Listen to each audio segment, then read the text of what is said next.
Hello friend, જય Shri Krishna, good morning. કેમ છો બધા?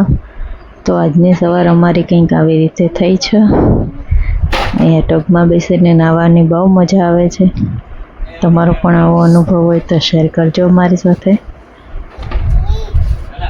નાહવાનું તો ઠીક, પણ નાચવાની એ મજા આવે. જો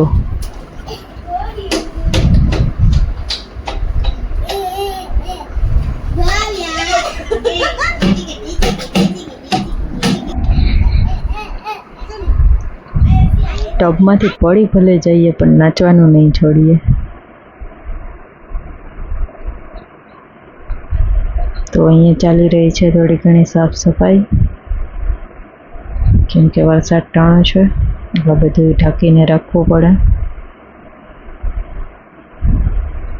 જુઓ, પતરાની સફાઈ થઈ રહી છે. શું તમે પણ આવી રીતે ચોમાસાનું પાણી સંગ્રહ કરીને રાખો છો? કમેન્ટમાં જણાવજો.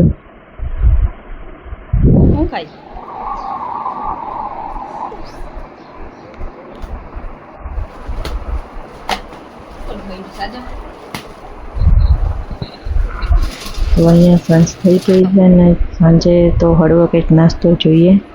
એટલે આ બેન બનાવી રહ્યા છે ભેળ. ત્યાં સુધીમાં આપણે રવાનો નાસ્તો કરી લઈએ.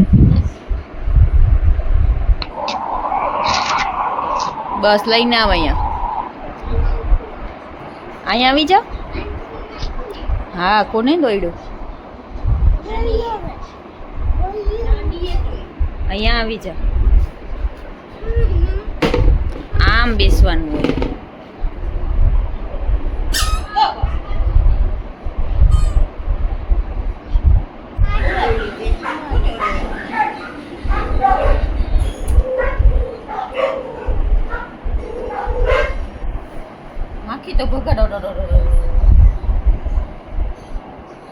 તો જુઓ, ભેળ બનીને આવી ગઈ છે, સાથે ચાય આવી ગઈ છે. તો ચાલો તમે પણ આવો. ને અહીંયા હજી લગ્ન પૈતા જ છે, તો બીજી કંકોત્રી આવી ગઈ એટલે લગ્ન પાછા શરૂ થઈ ગયા છે. ને અહીંયા ભવ્યને મળી ગયો છે એનો ફ્રેન્ડ, એના જેવો જ. તો બે રમી રહ્યા છે.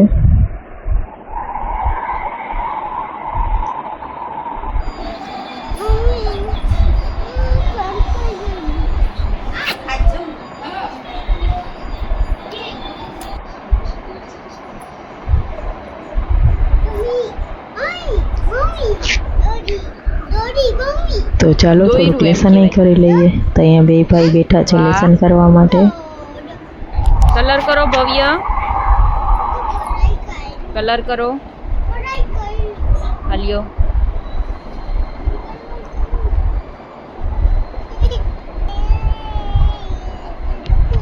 હા, લખો. એ ફોર એપલ. અહીંયા લખવાનું હોય. હા, એપલ લખ.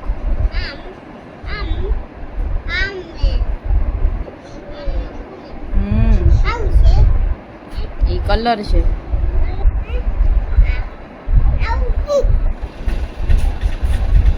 બાય કર દે નાની ને. અહીંયા મમ્મી ને પપ્પા જઈ રહ્યા છે બહાર.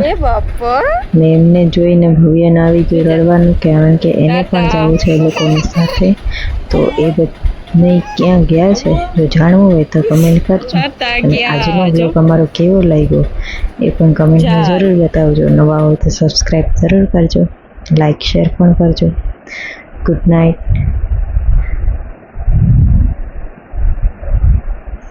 તો મળીએ બીજા બ્લોગમાં. જા